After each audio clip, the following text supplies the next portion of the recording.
Thank you so much for listening. If you'd like to offer dana, then please do go to justthiszen.org/giving.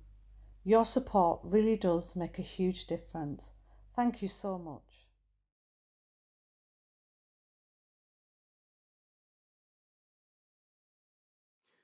So good morning, everyone. It's lovely to see the light coming from you and from your surroundings this morning. I'm really happy to be with nothing special at this time. A monk said to Kempo Osho, "I still wonder where the road can be." Kempo lifted his staff, drew a line in the ground and said, "Here it is." And it reminds me that we go round and round in this practice, still wondering where the road can be. And actually, here it is on a November Friday morning, and we're all together in this precious life. A drama teacher once said to me, always start where everyone is able to do something. So I'm going to start with something everyone here has already done today, this morning. Getting ready for the day, having a shower, brushing teeth, drinking tea, feeding the cat, all in the early morning darkness of winter. Actions accompanied by thoughts, accompanied by feelings, leading to being here together now, each of us experiencing a uniquely different feeling tone. And I wonder, like me, when you hold your toothbrush, there's a particular habit energy in the way that you hold it. Even though I've got an electric toothbrush, I grip it too tightly and I want to help it. And I have to realize it's doing everything it needs to do without my intervention. So we bring our feeling tone and we bring our habits to this meeting this morning. In some ways, I think we could think of it like a crucible, a situation in which different elements interact, leading to the creation of something new. Different elements being us, our feelings, the practice, the world, everything, leading with possibility to the creation of something new. Paul Haller talked recently about remembering. He'd been to the memorial for Hiroshima in August last year. And he said, "It reminded me of what I already knew and helped me think of the notion of knowing what you already know. Sometimes when we approach practice, we think, what will I need to know? Maybe we don't. Maybe there is something in us that already knows, something in us that's living the human life, and our challenge is to remember." And very interestingly, the Pali word for mindfulness is sati, and the root of the word sati is remember. Remember what you already know about being who you are. Remember what you already know about not being selfish, caring for others. Remember what you already know about belonging. We remember these basic things that we have probably known since we were 7 years old, and maybe before that too. So he says there's something in us that's living the human life, and our challenge is to remember. To remember what you already know about being who you are. And I'm thinking about the title of the book by Diane Rossetto, Waking Up to What You Do. We can wake up to what we do. And there's something about, I think he's really emphasizing, is there's a simplicity about knowing what we knew when we were young. It's very easy, I think, to think sometimes in one way that this practice is all about you, and it is. And it's also paradoxically really not about you. So it's really important, I think, to know that this practice is about us, becoming intimate with ourselves. And it's also really not about us. Dogen said to study the Buddha way is to study the self, to become intimate with this self. To become intimate with this self is to forget the self. To forget the self is to be activated by the myriad things. So we're becoming intimate with this self that we have, that we think we are. And we're also invited to forget the self and to actually meet the world fully. We often look elsewhere for joy. We think it's somewhere else. And in the Upanishads, there is a story of a musk deer, Kasturi Mriga. And once when roaming about and frolicking among the hills and dales, a Kasturi Mriga suddenly became aware of an exquisite musk scent which stirred the innermost depths of its soul, so profoundly that the deer was determined to find the source of this heavenly fragrance. So keen was the deer's longing for the scent that in spite of the severe cold winter, it roamed about in a desperate search. It knew no fear and no rest for years and years, until one day it fell from a cliff with a fatal injury. While breathing its last, the deer suddenly realized that the scent which ravished its heart, making it roam aimlessly all through life, came from its own navel. Thus, the last few moments of the deer's life were moments of regrets for having chased after something all life long that was ultimately within itself. And I think for me there's this dynamic about being told actually it's within me and looking elsewhere for it. This dance of it's in me, it's elsewhere. Suzuki Roshi said, one way to practice is one step at a time, one breath at a time, with no gaining idea. And when I was aware that I was going to be offering a talk this week, I was really struggling to find something to talk about. And it was difficult. I was unsettled and I couldn't find a place to find something to share with you. I don't know about you, I sometimes feel like I'm slightly untuned, like a violin. And I wonder if the practice of Zazen is to support us to tune together into ourselves and with each other, or to actually meet our lack of attunement that we experience from time to time in this life. Really curious about that.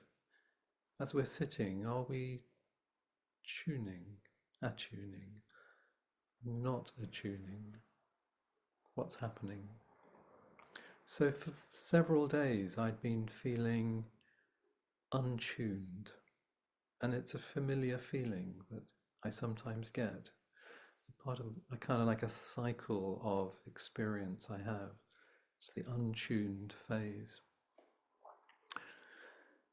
And I was thinking, well, something will turn up to talk about. I trust it. It's said that actually the food that we actually need grows very close to our house.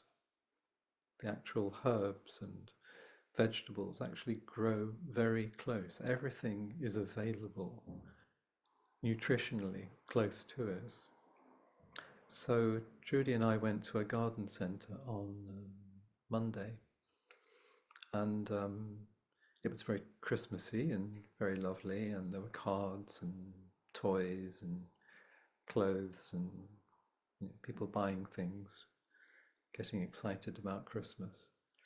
And I was wandering around, and I walked towards the books, and on the bookshelf, just by itself, almost like a ta-da, there was a book called The Grand Hotel of Feelings. This is the book. Hope you can see it. The Grand Hotel of Feelings. And I immediately really wanted to check into that hotel. It without knowing it, this is what I wanted. This is what was waiting for me on the shelf. And it reminds me that healthy responses are always available. We remember these basic things that we have probably known since we were 7 years old, and maybe before that too. It was like the food that's nearby.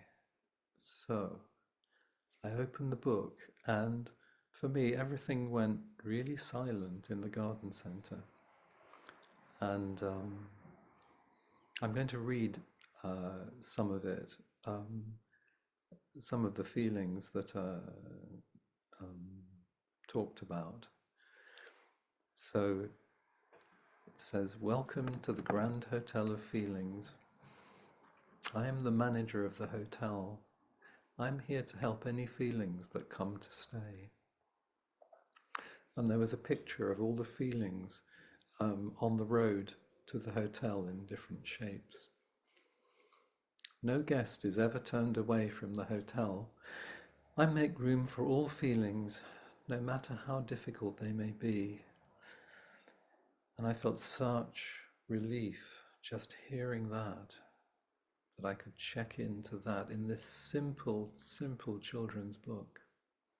And then there's a photo of the feelings booking in the booking hall. So the manager says, sadness, for example, is very messy. She is always flooding the bathroom. Sometimes sadness even leaks through to the room below. When sadness comes to stay, I have to be very quiet because sadness speaks in a small voice. If I don't listen carefully, I won't hear what sadness is telling me, and then she will stay for a long time. Some feelings are actually invisible. You don't even know they're there until the light catches them in a certain way. And that's how it had been for me. I was actually feeling sad for several days. And the book was saying to me, hello, sadness. It's a bit like a kind hand on your elbow. I can see you're sad. It's all right, sweetheart. And something really shifted in my breathing and my being because it had been recognized by the manager of the hotel. She says, I try to find the time to sit with each feeling and figure out what they need. There is never a dull moment at the Grand Hotel of Feelings, but whatever comes to stay, I know they are just passing through. But you can't rush feelings. They come and go in their own time. When joy checks in, she brings all her friends, and when she checks out, she leaves a friend or two behind, like satisfaction, contentment, and hopefulness. The feelings are booked into many rooms, in many hotels, all over the world. And at the back of the book, there's a picture of all these hotel rooms with people in them in different shapes and different feelings, all across the world. And she says, in each hotel there's a manager, just like me, who will be expecting them, waiting to hear what they have to say. And I was thinking, this is Buddha's love. This is Buddha's mercy. Just being with, just wanting to know what's happening. Just touching your elbow and saying, I can see this. It's okay. Rainer Maria Rilke said about sadness, it seems to me that almost all our sadnesses are moments of tension which we feel as paralysis because we no longer hear our astonished emotions living, because we are alone with the unfamiliar presence that has entered us, because everything we trust and are used to is for a moment taken away from us, because we stand in the midst of a transition where we cannot remain standing. That is why the sadness passes. The new presence inside us, the presence that has been added, has entered our heart and has gone into its innermost chamber and is no longer even there, is already in our bloodstream, and we don't know what it was. He says, the quieter we are, the more patient and open we are in our sadnesses, the more deeply and serenely the new presence can enter us, and the more we can make it our own. So, when I left that garden centre on Monday, something had happened just because I read a children's book, and maybe I remembered something about being 7, and how simple it is. In the Genjo Koan, Dogen said, conveying oneself towards all things to carry out practice enlightenment is delusion. In other words, moving towards all things to carry out practice enlightenment is delusion. He says all things coming and carrying out practice enlightenment through the self is realization. Perhaps that children's book on a bookshelf on a Monday morning in a garden centre was coming and carrying out practice enlightenment through the self, supporting realization. There's a beautiful poem by David White called Everything is Waiting for You. He says, your great mistake is to act the drama as if you were alone. And on that Monday morning, I felt really alone, felt like I really don't know how to do this. As if life were a progressive and cunning crime with no witness to the hidden transgressions. To feel abandoned is to deny the intimacy of your surroundings. I want to think about the intimacy of my surroundings and to know them, to be in them.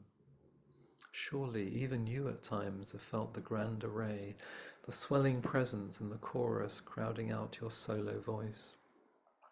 You must note the way the soap dish enables you, or the window latch grants you freedom. Alertness is the hidden discipline of familiarity.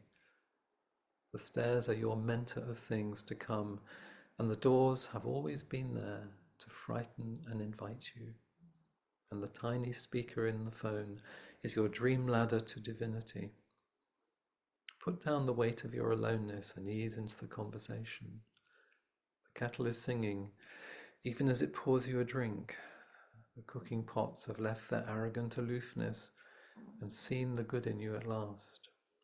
All the birds and creatures of the world are unutterably themselves. Everything is waiting for you. Towards the end of the book, the manager talks about gratitude and how everything in the end moves towards love and gratitude. And I was thinking about, sometimes like there's something really special about a place. like a shop. You say to someone, you go, there's a little shop down that road, and you may not know, but actually when you open the door, it's actually much bigger than it looks. And inside there are people who welcome you with love, and they recognize you, and they may wrap things for you, and they ask you what you want, and they prepare the place so beautifully for you. It's amazing. You should go. It's down that road. You know the one I'm describing? And I feel like I have so much gratitude for nothing special this morning. You are that space with an apparently small door that opens into something really vast, and you offer so much so selflessly to support everyone in their practice and their lives, to support them to be themselves. And it's hard sometimes to keep turning up to create this beautiful space. You have to go in early, open the door, get it all ready, make it beautiful, create a beautiful space. And you've done it year after year after year. And I'm sure sometimes you haven't wanted to turn up in the morning, but you do, because our practice is to say, yes, I will do this. I will do this. So I'm deeply touched by the beauty of what you create. And I hope more people will find you down that road, open that door, and there you are. So as we move towards the end of this year, I just wanted to really celebrate you and all you offer so generously. So thank you very much.